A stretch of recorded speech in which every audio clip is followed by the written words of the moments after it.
ನಿನ್ನೆ ದಿನ ಜೈ ಶ್ರೀರಾಮ್ ಅಂತೇಳಿ ಹೇಳಿ ಘೋಷಣೆ ಕೂಗಿದಂತ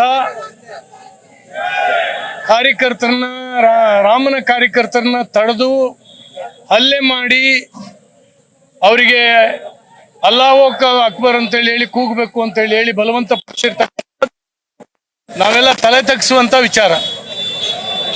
ಇದು ಕಾಂಗ್ರೆಸ್ ಸರ್ಕಾರ ಬಂದ್ರ ಮೇಲೆ ಪಾಕಿಸ್ತಾನ್ ಜಿಂದಾಬಾದ್ ಅಂತೇಳಿ ಹೇಳಿ ವಿಧಾನಸೌಧದ ಒಳಗಡೆ ಕೂಗ್ತಾರೆ. ಅವ್ರ ಬಗ್ಗೆ ಮೃದು ಧೋರಣೆ ಭಾಳ ಸಿಂಪಲ್ ಸೆಕ್ಷನ್ನ ಹಾಕಿ 3-4 ದಿವಸದೊಳಗೆ ಹೊರಗೆ ಬಂದರು. ಬಾಂಬ್ ಬಿಡೋರು ರಾಮೇಶ್ವರ ಕೆಫೆಗೆ ಕರ್ನಾಟಕದಲ್ಲಿ ಬಾಂಬ್ ಬಿಟ್ಟಿದ್ದಾರೆ. ಅವ್ರನ್ನ ರಿಯಾಕ್ಷನ್ನೇ ಕಾಂಗ್ರೆಸ್ ಮಂತ್ರಿಗಳದ್ದು, ಅವರೆಲ್ಲ ನಮ್ಮ ಬ್ರದರ್ಸ್ ಅಂತೇಳಿ ಹೇಳಿ ಅದೇನೋ ಬಿಸ್ನೆಸ್ ಜಲಸ್ ಅಂತೇಳಿ ಹೇಳಿ ಈ ರೀತಿಯ ಸಂದೇಶವನ್ನು ಕೊಟ್ಟಿದ್ದಾರೆ. ದೇಶಕ್ಕೆ ಹಾನಿ ಆದರೂ ಅಡ್ಡಿಲ್ಲ, ದೇಶದ ಏಕತೆ ಸಮಗ್ರತೆಗೆ ಭಂಗ ಆದರೂ ಅಡ್ಡಿಲ್ಲ, ನಮ್ಮ ಸ್ಥಾನ ಭದ್ರ ಆಗಬೇಕು, ನಮ್ಮ ವೋಟ್ ಬ್ಯಾಂಕ್ ಭದ್ರ ಆಗಬೇಕು ಅನ್ನುವಂಥ ಕಾಂಗ್ರೆಸ್ಸಿನ ಕುತಂತ್ರ ನೀತಿ ಏನಿದೆ ಇದು ಈ ದೇಶಕ್ಕೆ ಹಾನಿ ಮಾಡುವಂಥ ಕೆಲಸ ಈ ಲೋಕಸಭಾ ಚುನಾವಣೆಯಲ್ಲಿ ಜನ ಗಮನಿಸ್ತಾ ಇದ್ದಾರೆ. ಸರ್, ಈಗ ನಿನ್ನೆ ನೀವು ಗೃಹ ಸಚಿವರಾದಾಗ ಒಂದು PSI ಹಗರಣ ಆಗಿದೆ. ಅದರಲ್ಲಿ ಥಿಂಕ್ ಮಿಲ್ ಅಂತ RD ಪಾಟೀಲ್ ಅವ್ರ ಮನೆಗೆ ನಿಮ್ಮ ಬಿಜೆಪಿ ಕ್ಯಾಂಡಿಡೇಟ್ ಜಾಧವ್ ಹೋಗ್ಬಿಟ್ಟು ಡಿಫಾನ್ ಮಾಡಿದ್ರೆ ಇದನ್ನ ಕಾಂಗ್ರೆಸ್ನವರು ಮುಖ್ಯವಾಗಿ ಏನು ಸಂಬಂಧ? ಆರೋಗ್ಯ ಮನೆಗೆ ಹೋಗ್ಬಿಟ್ಟು ಮತಯಾಚನೆ ಮಾಡೋದು ಅವ್ರ ಜೊತೆಗೆ ಒಂದು ತಿಂಡಿಗೆ ಹೋಗೋದು ಸರ್, ಅವರು ಬಹಳ ವರ್ಷದಿಂದ ಖರ್ಗೆ ಅವ್ರ ಮನೆಯಲ್ಲಿ ಇದ್ದವರು. ಅವರು ಅವರಿಗೆ ಕಾಂಗ್ರೆಸ್ ಟಿಕೆಟ್ ಕೊಟ್ಟಿತ್ತು. ಈ ಚುನಾವಣೆಯ ಸಂದರ್ಭದಲ್ಲಿ ಅವ್ರದ್ದು ಮತ ಬೇಕು ಅಂತ ಕೇಳಲಿಕ್ಕೆ ಹೋಗಿದ್ದಾರೆ.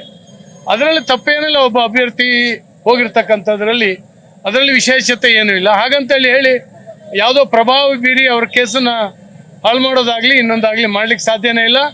ನಾವೇ ಗೃಹ ಸಚಿವರಾಗಿದ್ದಾಗ ಹಿಡಿಸಿ ಅವ್ರನ್ನ 2-3 ಕಟ್ಟಿಸಿ ಒಳಗಾಕ್ಸಿದ್ದೇವೆ.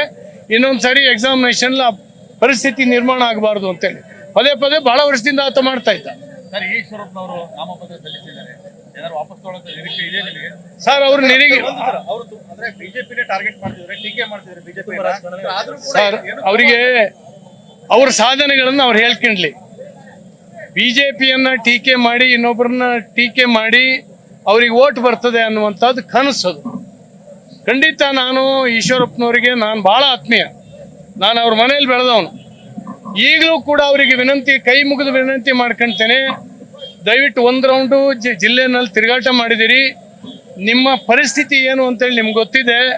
ಎಲ್ಲ ಬೂತಲ್ಲೂ ನಿಮ್ಮ ಚೀಟಿ ಹಿಡಿಯೋಕ್ಕೆ ಒಬ್ಬ ಏಜೆಂಟ್ ಕೂಡ ಇಲ್ಲ. ಆದ್ದರಿಂದ ನಿಮ್ಮಂಥ ಹಿರಿಯರು ಸೋಲಬಾರ್ದು. ನನಗೆ ನೀವು ಸೋತ್ರೆ ನನಗೆ ಅತ್ಯಂತ ದುಃಖ ಆಗುತ್ತೆ. ದಯವಿಟ್ಟು ನೀವು ವಿಡ್ರಾ ಮಾಡ್ಕೊಂಡು ಪಕ್ಷದ ಜೊತೆಗೆ ಇರಬೇಕು. ಪಕ್ಷ ಕಟ್ಟದವ್ರು ನೀವು ಪಕ್ಷದ ಜೊತೆಗೆ ಇರಬೇಕು. ನಿಮ್ಮ ಹೋರಾಟ ಏನಿದ್ರು ಪಕ್ಷದ ಆಂತರಿಕವಾಗಿ ನಡೆಸಬೇಕು ಅಂತ ವಿನಂತಿ ಮಾಡಿ. ಸರ್, ಗೆಲ್ತಾರೆ ಸೋಲ್ತಾರೆ ನಿಮಗೂ ಗೊತ್ತಾಗುತ್ತೆ ಏನು ಪರಿಸ್ಥಿತಿ ಅಂತ. ರಾಘಣ್ಣನ ಸೋಲಿಸ್ಲಿಕ್ಕೆ ಖಂಡಿತವಾಗೂ ಆಗೋದೇ ಇಲ್ಲ. ರಾಘಣ್ಣ ನ್ಯೂಸ್ ಫಸ್ಟ್ ನಿರ್ಭೀತಿಯಿಂದ ನಿಮ್ಮ ಪರವಾಗಿ.